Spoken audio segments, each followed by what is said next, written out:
Welcome back to Elevate Inspiration for Sunday School.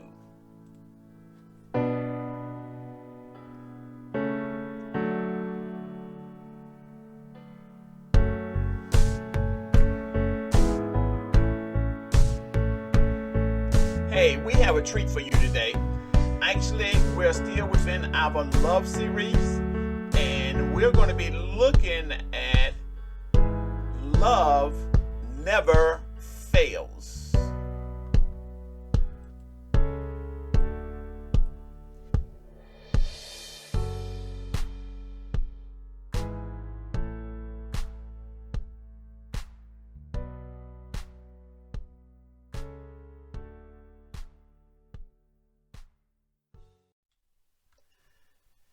We all are familiar with Steve Jobs. You know, before he passed, his worth exceeded $10 billion. He was a unique individual. He had a very uncanny ability with intuitionally sense what customers would want even before they realized they wanted it. That enabled him to be successful in his business. We even the ability for me to record today is probably because of Steve Jobs. But you might not know that he fathered a child at age 23, and he spent the first 7 years actually denying that that person was his child. He also will embarrass employees and actually fire them right on the spot. Steve Jobs, he damaged many people around him because he didn't act in love. Our lesson text today is a very familiar text. I know everyone is aware of this text. As Paul writes to the Corinthian church, he actually went and spent 18 months there. And he's there addressing various issues and problems that church is having. Many of which is rooted in pride, where they feel that they were superior. And he had to address this. He actually offered them one simple solution. And we're going to look at that solution today, is to love each other. All right, so we're in 1 Corinthians 13 chapter. You are familiar with this. Do I speak with the tongues of men and of angels and have not charity? Now, charity actually is love. So what he's saying here in his first verse, he said, if a person were to speak in an angelic language, but do it selfishly to just draw attention to himself, just to prove his superiority, it would be of no use to anyone. Notice at the end of the verse, it says, and have not charity, you actually is nothing.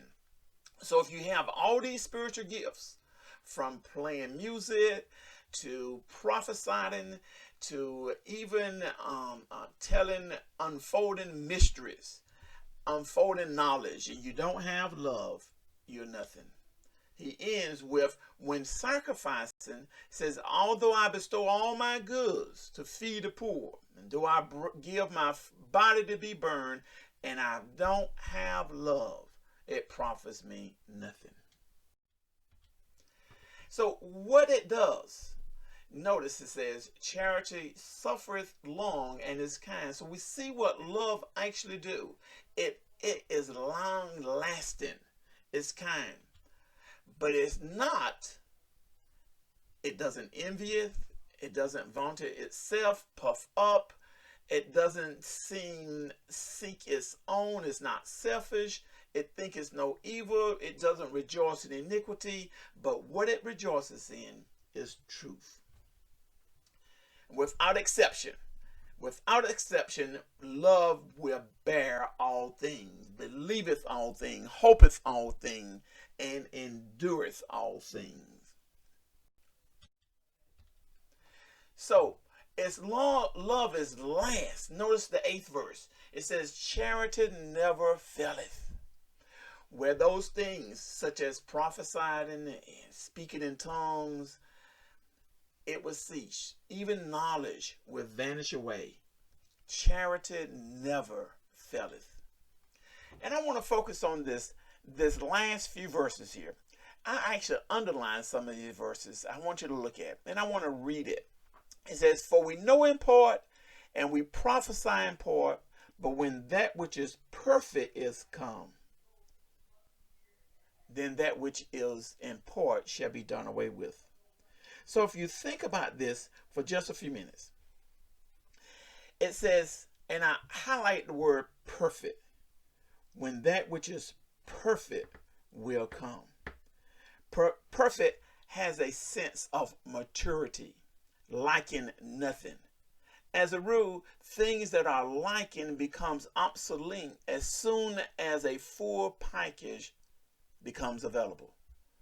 So if you think about it, if you got an old phone, and when you get that new smartphone, that old phone, even though you can make phone calls on it, and you probably can even text on it, but that thing become obsolete when you upgrade to a new smartphone. So what Paul is saying, when that which is perfect is come, then all what we have is going to be done away with. Now look at the 11th verse. "When I was a child, I spake as a child. I understood as a child. I thought as a child. But when I became a man, I put away childish things."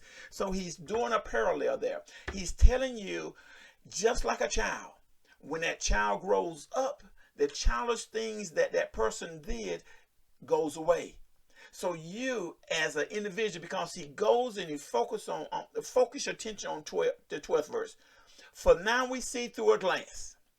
In that day and time, they did not have glasses that we have today. Their mirrors was not made out of glass. It was made out of metal. And it says, you see through that piece of metal. It's dark.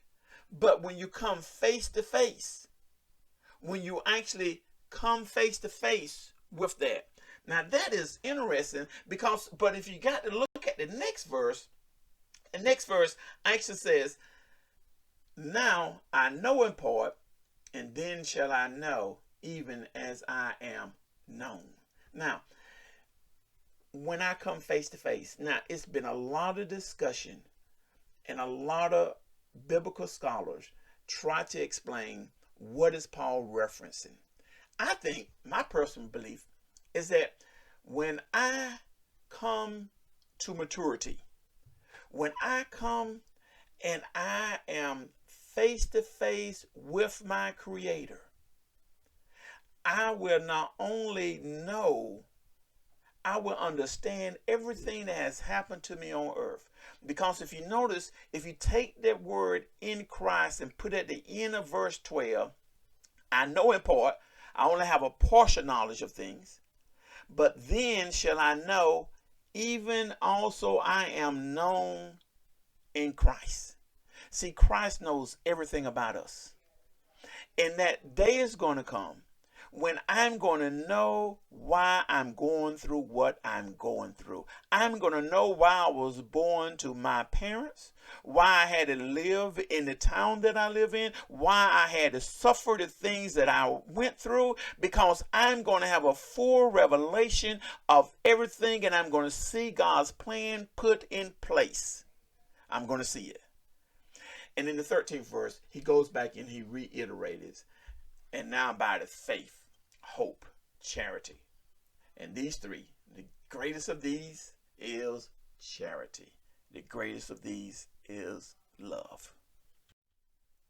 So it's not an option. From a perspective of the world, love is not the essential greetings in the use of gifts.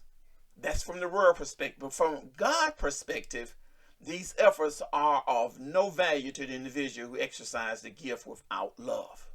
You see, you might have a great gift there, but if you're not exercising that gift with love, it does not mean anything. So I can have a great gift. I can even do great things with the wealth that I have. But if I lack love, it means nothing. Love is the guiding force in everything that God does, and must be the guiding force in the life of anyone who wishes truly to serve him. Hey, I'm going to end with this question right here. As your actions are motivated by love this week, what will you ensure that you honor the context of 1 Corinthians 13? Hey, this has been great. I enjoyed it. Our thought to remember is love never fails. Hey, I see you in Sunday school tomorrow, October 25th at 6 p.m. We're going to have our Zoom session, and the question that we're going to be focusing on is, how have you found growth in Christ to be related to growth in love? Hey, you all, remember now we're in our love series. This has been great. Thank you.